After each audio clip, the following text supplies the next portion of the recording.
Was good, people? Shout out to my 2 subscribers once again. Shout out to everyone and anyone who might be watching without being subscribed. I'm gonna get into it very quickly this time. I wanted to touch on something that it's kind of linked to the video I've published yesterday. Even if it's not directly the same theme, I wanted to talk about alignment and kind of how operating from alignment kind of changes everything really when it comes to the things you're actually trying to manifest into your life, and also how you go about it and how you react to certain stuff.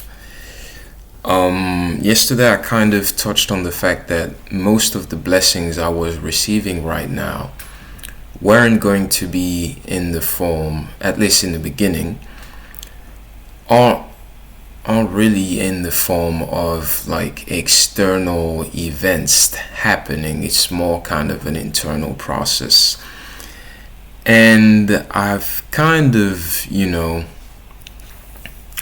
applied this to whatever it is I'm doing with YouTube, which, to be honest, is kind of more now looking to become a bit more of an online diary, which is kind of great for me because I like to talk about stuff. And I also realize that, especially in this season of kind of isolation you find yourself in at times, having a platform where you can just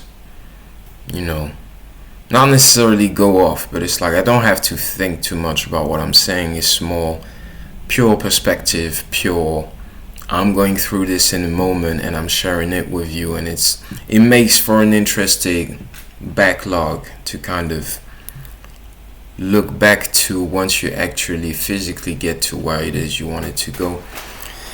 But I think this is an interesting subject to talk about, because when it comes to YouTube, one thing I've always said is kind of, I didn't really want to look at the numbers, and the main reason was that you might have a very powerful and interesting message, but not necessarily get the views in the beginning, and regardless what it is you're trying to do, you might not see the results you imagine materialize the second you actually start.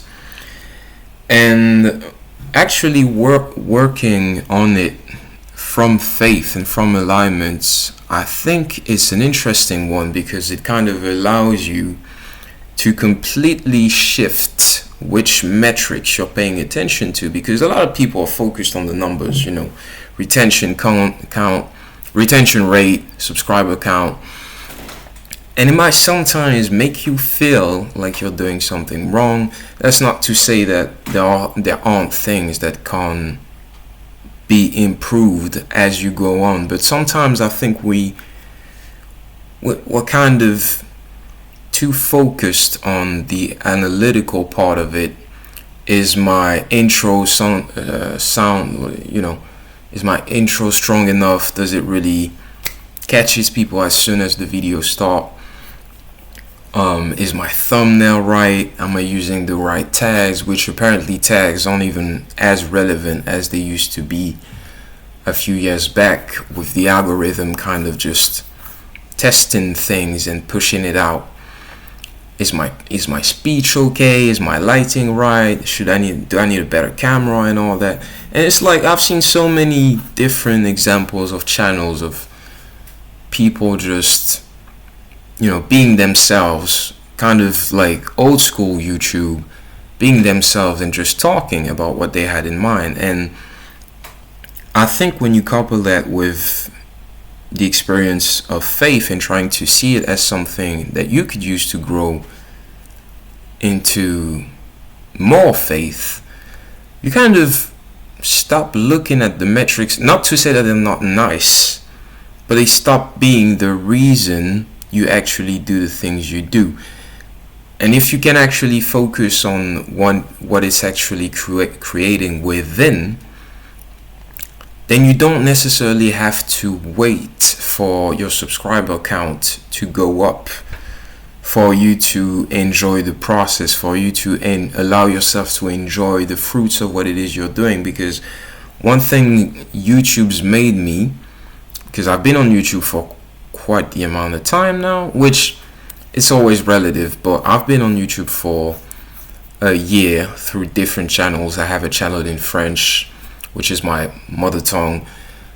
I have another channel that maybe I'm going to talk a bit more about sexual discipline. We'll see how it goes with this one, but recently this one has been the main one I'm kind of focused on. And like the internal benefits, like they've been crazy, you know. I'm just so much more confident in front of the camera, so much more assured with the message that I'm actually trying to deliver here. And also it's like my metrics are completely different, as in this is something I want to do on a consistent basis because it feels aligned with the life that I feel like I'm destined to live. And I've always been a thinker, I've always been a talker, I've always kind of liked to contemplate and observe kind of what was given to me in this life experience. And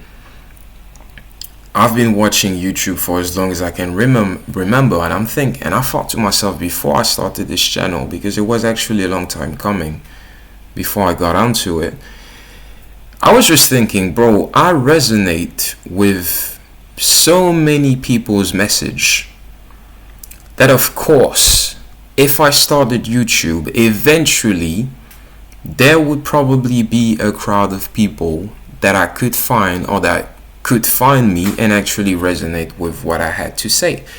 So this is kind of the foundation, this is kind of the base that I'm standing on and building on.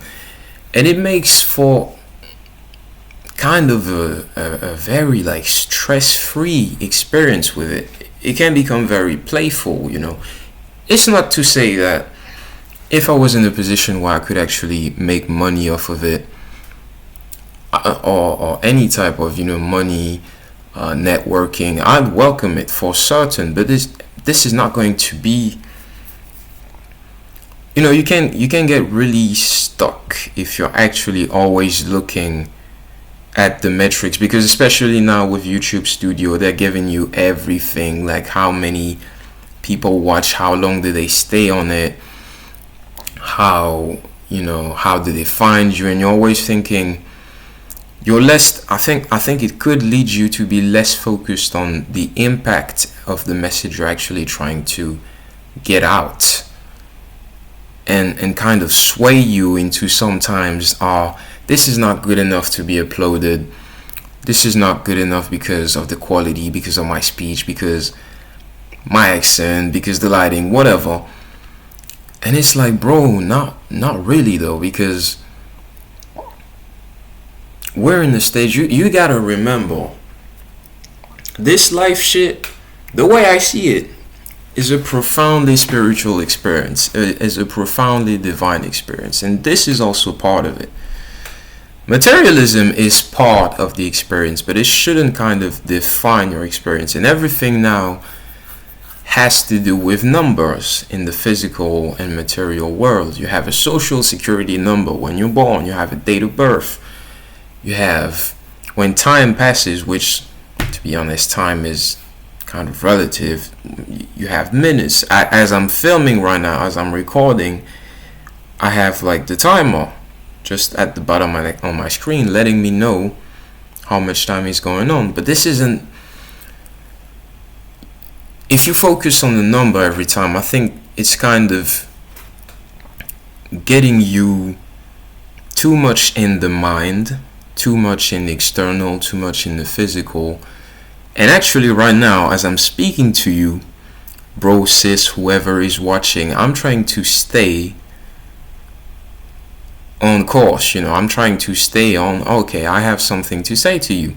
It might not be very, you know, I might be losing track of what I wanted to say in the beginning, but if I focus on the energy and the resonance of the message, and if I focus on how it's actually changing me as I speak, I can kind of direct my energy to this idea of progress, to this idea of, okay, I'm getting something out here that I believe could be relevant for someone to actually watch and receive. And I think as long as you're doing this, you're growing, you know. I think I touched a little bit on the subject with a video that I uploaded, which was titled, "You're really looking for yourself, like the goals are just the byproducts." And it's kind of the same energy I got with it. It's like, do it, bro. Like, don't worry too much about, don't base your conception of progress on what you can actually see with your eyes, because at the end of the day, once I upload this, I'm gonna go on with my life. And if I'm steady going on with my life thinking, oh, I wonder if this is working, I wonder if, a lot of people are gonna see it, you're kind of taking away from the things that you're actually doing and that represent progress by themselves. You, before you got onto YouTube, before you started what it was that you wanted to do, probably had a lot of doubts, maybe you didn't have a lot of support around you. It's not the case for everyone, but it happens. And it's like you having the courage to actually start and follow through and try and be consistent and try and be truthful to your message and try to provide value in kind of this exchange of, okay, I have something to say, I'm creating an interaction. Because you got to remember, we're here to live an experience, but the entirety of the experience, I believe, wouldn't be complete without creation. Whether it's creating moments, whether it's creating new identities, whether it's making art, whether it could be anything really, but the journey is not always going to be about the external metrics, because there is a big internal and probably a bigger internal part to your growth, because this is what you're actually putting out there. And the only thing you're getting from the numbers are kind of feedbacks, that information, they're letting you know, okay, this is how many people are tuning in. But if you're not kind of feeling this sense of progress in yourself as a person, because you're too focused on the numbers, I think you're missing out on, an indication of growth and progress that is available to you at all times. So, yeah, I guess this is all I have for today. Keep at it, and pay attention to how whatever you're doing is changing you internally. That's the true metric, and this is not something that YouTube can provide you with, or the external can provide you with. You might get feedback, you might get an idea based on how people react, but the truth, I believe, truly lies within, or begins within. So that's all I had for you today. I hope you take care, and I'm sending you hopefully as much as you need. Be well.